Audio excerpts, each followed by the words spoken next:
What's popping? What's going on? So yes, situation between Lewis Hamilton, George Russell. What's going on? We're gonna get into this just a second. I'm gonna go early because we got Wolves Den coming up real soon. So I'm gonna talk about this real quick. Get it in, get it over with. We got finale lap live tomorrow, so be here for that. Join us for that finale lap live with the GP Spanish GP. So let's get into this. Russell definitely in a situation where people are going to blame him or be looking for his head on this. The collision with Lewis Hamilton, pretty much Q2, 0 seconds left. I believe, no, actually, it wasn't 0 seconds left when they had this collision. When they had this collision, it was indeed I think it was more close to like a few minutes left in the Q2 session. And really, quite possibly, this may have been what ruined Lewis's ability to do what he had did in Q2 later on in Q3, because I didn't see if they actually went ahead and replaced the front wing end plate, or if Mercedes may have decided, like, you know what, it's not even important. Just go out there and do the best you can do. Let's not waste a front wing, and then something else happened and we just add more parts. So I don't know that. But this is what I do know. I can't say for certain that what's going on Condu, what's up Galacticus, what's up the mechanic. Now I know George has done plenty of things up until this point in the year where people are questioning him. They're questioning his loyalty and his camaraderie with Lewis Hamilton. I do understand that. I do understand why we do that, because I do too. But I do also understand that there are situations that happen to people that tend to do things all the time, right? And sometimes we say, you know what? You've done 50 bad things. Here comes one thing where it looks questionable, and maybe you didn't do it, but all the other stuff you done, I don't know why I can't say you did it. I do understand that. Now, I do also want to show you right now what they have going on as far as the stewards paperwork and documentation going, because I like to do this, right? I like to go ahead, get the documentation. I like to see the article and our chapters they're going to list, and then I like to go on with you. So right now, they're saying that alleged breach. We're waiting to see what the decisions are going to be, and that decision is not going to come until probably 2 p.m. Eastern Standard Time, and by then we'll be in Wolves Den, and then the decision will be posted, and then we could talk about it after. But the alleged breach of Article 2 Bravo Chapter 5 of Appendix L of the International Sports Code. Okay, so we're going to go to that and breach that. And also, Lewis Hamilton also has a document that states the same. So what does this 2 Bravo Chapter 4 Appendix L mean? Okay, what does this stand for? What's going on in there? So let's talk about that. So right here, and then once we talk about this, I will give you my opinion of the situation, and I'm going to tell you my opinion of the commentators doing quali and the ones who decided to offer their opinions about this situation in regards to Lewis Hamilton and Russell. I'm going to talk about that too at the end, all right? And I'll try to make sure I make a note about that as we're going. But right now, let's talk about this article, okay? So we got Chapter 4 right here. And Chapter 4 is listed as Code of Driving Conduct on the Circuits, okay? We're going to go down to 2. 2 is about overtaking car control and track limits. Specifically in 2, we're going to Bravo, all right? Bravo is not that long, all right? Bravo is not that long when it comes to, I mean, I guess in regards to some other places, it could be long, but it's not that long. So Bravo says overtaking according to circumstances, all right, may be carried out on either the right or the left. So Lewis Hamilton right now at this point in time is not wrong, right or left. He has the right to choose. A driver may not leave the track without justifiable reason, so we're not going beyond track limits in order to pass anybody. We've seen these situations several times, right? And in these situations that we see somebody breach track limits to make a pass, typically on radio we hear that driver has to give the position back, and that would be part of the reason why. Next, it says more than one change of direction to defend a position is not permitted. Okay, now talking about that, there's another situation that took place on this circuit between 2 teammates in Mercedes, Lewis and Nico, where honestly, I'm going to give my opinion on that as well, because people have conflicting opinions on that, but I have a defined opinion, and I'm going to tell you what I think about it, and I can really give a damn about all the hate that comes with it. So then we get into this. It says any driver moving back towards the racing line, having earlier defended his position offline, should leave it at least one car width between his own car and the edge of the track on the approach to the corner. All right, on the approach to the corner. Now, we've seen several times between drivers, not going to name any names right now, because if I name names, people will tune out, be all mad because we're talking about Max Verstappen. But as far as how much space is space, so right there you go, at least one car width, and we know the cars are a bit wider. However, maneuvers liable to hinder other drivers, such as deliberate crowding of a car beyond the edge of the track or any abnormal change of direction, are strictly prohibited, and drivers who appears guilty of any of the above offenses will be reported to the stewards. Okay, so if that is true, there are several situations, not only just the overtake rules that we have gone over here. We've gone over overtake rules as well here. But there are plenty of situations, if you apply that verbiage to those situations, you may find yourself pressed to try to defend a driver. All right? Because if you pay attention to what it says there, right here, this is what we're talking about. However, maneuvers liable to hinder other drivers, such as deliberate crowding of a car beyond the edge of the track or any other abnormal change of direction. We've seen time after time a driver open up a space to give space, come off racing line, and then try to defend that space again. We've seen drivers push other drivers off the track, yet people still want to defend these actions.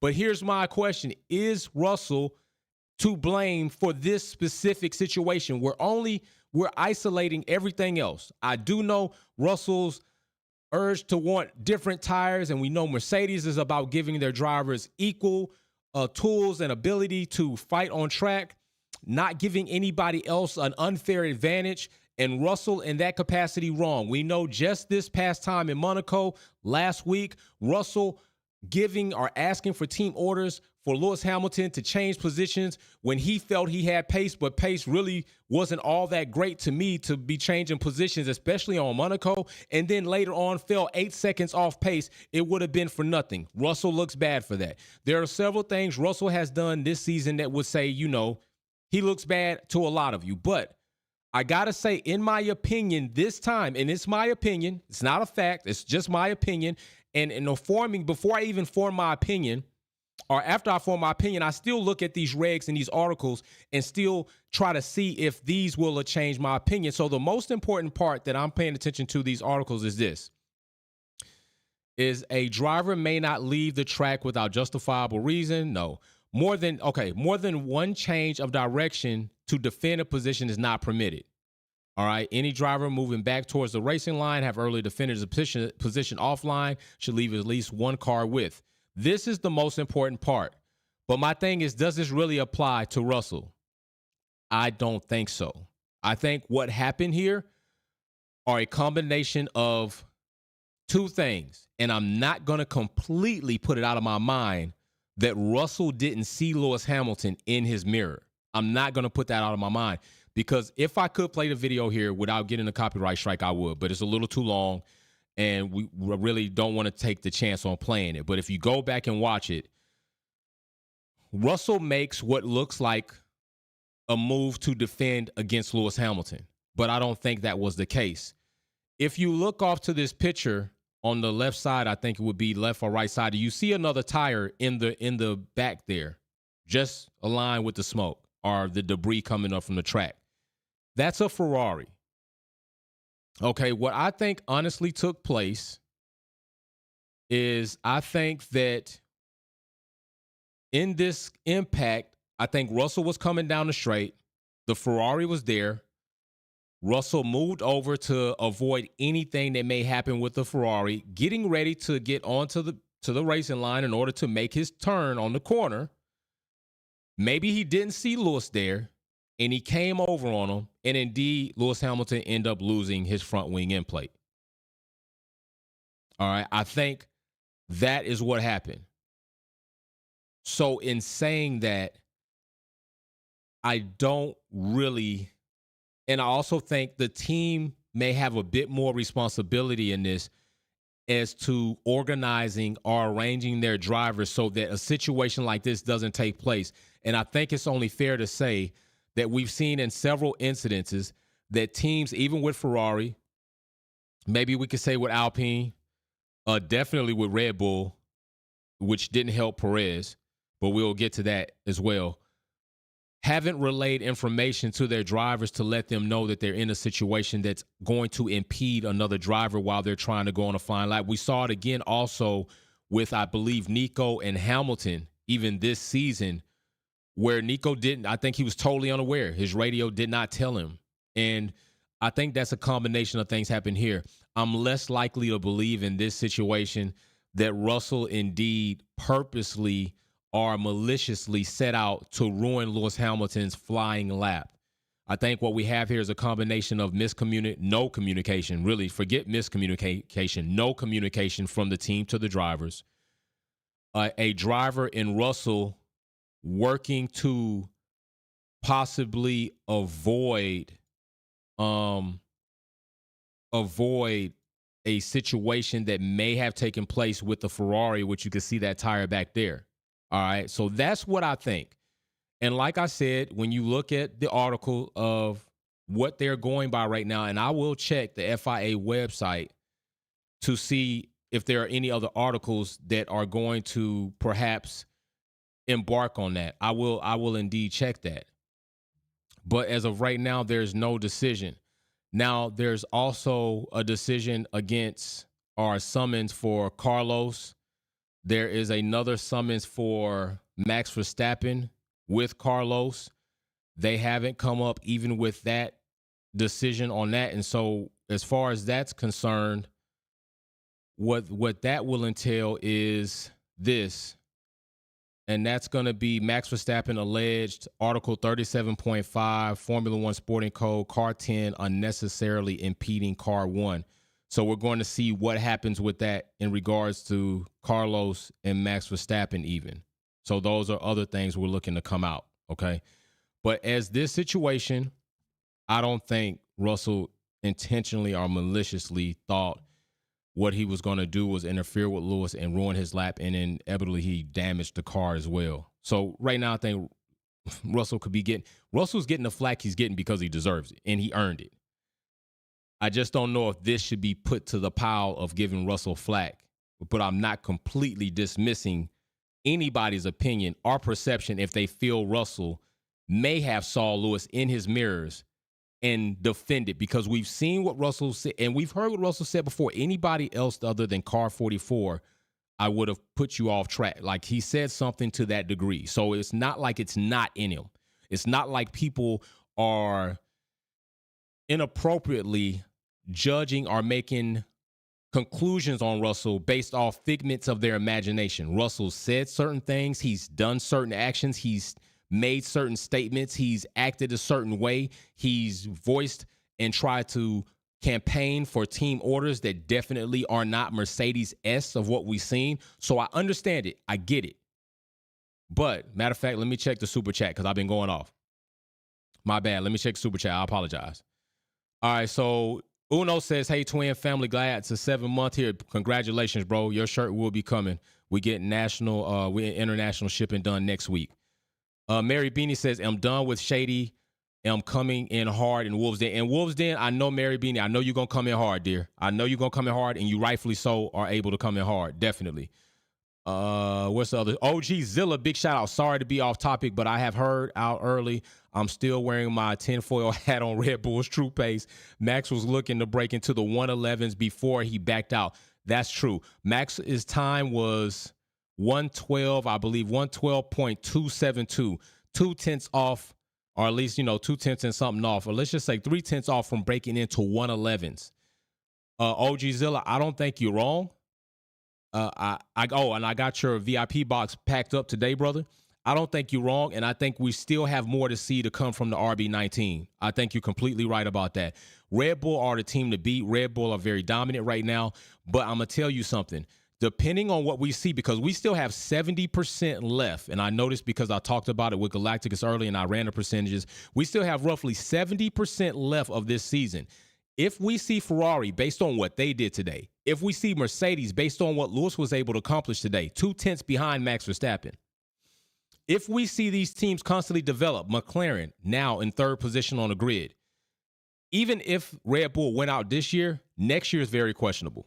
Next year is very questionable. All right? So, yeah, definitely. Appreciate you, Mary Bean. I just thought about it when I was looking off. That's why sometimes I got to detach the chat so I can make sure I see that at all times. So I'm doing that now so I don't miss anybody, because I hate to miss anybody, and I really appreciate what you all do here. So that's what I say. Now, I got something else to say. And excuse me how I may come off, but I got something to say about a couple of people sitting right here. Nico! Shut the hell up. I'm telling you right now, shut up. Nico, listen, and people are going to say, all the time I hear this cheap claim. It's true. Nico won his championship. Nico won his championship. Nico won his championship. One single championship. Mary Beanie gifting Wolfpack memberships. Who gets it? AUZ gets it. And I'm telling you right now, listen, my wife is giving me the death stare over here. I'm only going to be on a few more minutes, and I got to be out here. And then we got Wolves Den on the way. Nico got his one solo championship, and then what did he do? What did he do? He ran. He ran as fast as he could with that championship, that trophy. He ran as fast as he could, because had Lewis Hamilton not had the situations that took place, Nico would not have even one championship, and Lewis Hamilton at this point in time would have 8. Nico, you need to shut the hell up.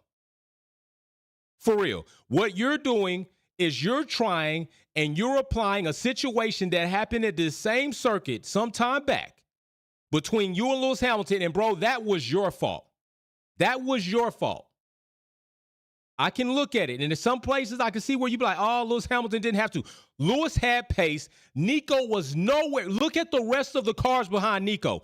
They're all up high, getting ready for the corner. The only car that's down is Lewis Hamilton, because he's not only giving his teammate an opportunity to get out of the way, but I have extreme pace. Lewis Hamilton had so much pace on Nico coming down that straight. It wasn't funny.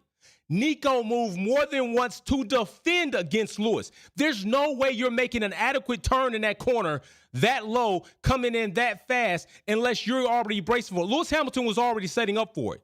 Nico's defending. Nico, you should have moved left, bro. You should have moved left. OG Zilla says he got the one chip with all the DNF Lewis had. Thank you. All the DNFs Lewis had that season. And I'm not saying DNFs aren't part of racing, because they are. But let's put it in context. Somebody else also benefited, and if it wasn't for that situation, somebody else wouldn't have 3 records that they have on the books right now. And I'm talking about Max Verstappen. That's who I'm talking about. Nico wouldn't have a championship if that collision doesn't happen between him and Lewis, and Max Verstappen wouldn't have the youngest to be on podium, youngest race. He wouldn't have none of that. DNFs are a part of the game, but let's be real about the context that exists around them. Can we do that? So, Nico, you need to chill. And I'm telling you right now, I'm finna call out Naomi. Because on more than one occasion, she's starting to seem really suspect. Not impartial. She's starting to seem really suspect. Naomi, it is not your business nor your job. You are a Sky Sports talking head. That's what you do. You talk to the sport. You give your opinion on the sport. You go ahead if you want to elaborate on situations that happen on track. That's what you do, Queen. That's what you there for. Definitely. You earned it. You should do it. You do good at it. But you're not Max Verstappen's PR. You're not that. So for you to try to clam up somebody that wants to talk about a situation that happened in a Grand Prix weekend because you want to defend Max, no, that's not your job. And Naomi, wait a minute. How you sitting here agreeing with Nico that Lewis Hamilton need to apologize? I'm not saying that Lewis Hamilton can't apologize. I'm not saying he didn't apologize. Les 430 says Wolfpack membership to somebody. Who is it? Jorgania, you got a Wolfpack membership. Who else got a Wolfpack membership? Sylvia Mary Beanie Bless. AUZ with a Wolfpack membership. Welcome to the clan. Welcome to the family. Welcome to the clan. I'm trying to tell you, we do good things here. You with a good family. So, Wolfpack clan is for real. Like I'm trying to tell you, it's not a cult group. It's a clan. It's a family. That's what we do here. We have a good time. All of that. But Naomi, you agree? Listen, Lewis had every right to move on out and move out to do his thing. Russell situation, Russell could apologize. But really, even in this situation, if he didn't see Lewis, he didn't do anything wrong, so there's nothing apologizing. But Lewis didn't initiate the contact. Russell initiated the contact because he moved over.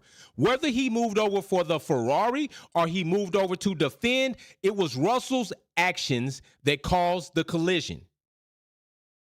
Right? Yes. So Lewis Hamilton really doesn't have any reason to apologize substantially for what happened on track. He can apologize if he'd like, just to keep communication free from any clutter or fodder that could hamper or dampen or disable them from communicating his teammates. But what are you talking about? What are you talking about? Like, sometimes you be real questionable, Naomi. I got to tell you, sometimes you be questionable. I ain't lying to you. The mechanic just gifted somebody a Wolfpack membership, and Tyree Bernard, you got a Wolfpack membership. So that is what I have to say, all right? That is my opinion.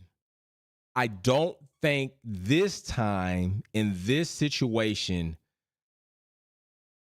George meant any harm, nor was he setting out to. But I understand those who feel like he may have, and I understand if you feel like you're justified in feeling so because of what George's history this season has been does not bode well for him in this situation. Mary Beanie, orange only won because of Malaysia, the fire. There we go. The power unit fire, right? I'm just saying. Go back and look at it. I mean, things do happen, and it did happen, and it happens to a lot of people. But let's just be real. That happening several times, the failures, the DNFs, that guy wouldn't have a championship. And think about it. How great do you have to be if you get one championship? Nico, you look very dusty, crusty to me. You do. Not in your appearance and your clothing and the way you dress. Not talking about that. I'm talking about the way you won and done and ran, son. That right there looked very bad. And people want to try to talk about Nico like he was great against Lewis. Bro, woman, if you really think you're that dude, you don't get one and run. You don't get one and run. Come on now. Nico knew he was blessed and fortunate to get that championship while competing against his teammate in Lewis Hamilton, who was coming up to be the GOAT at that time.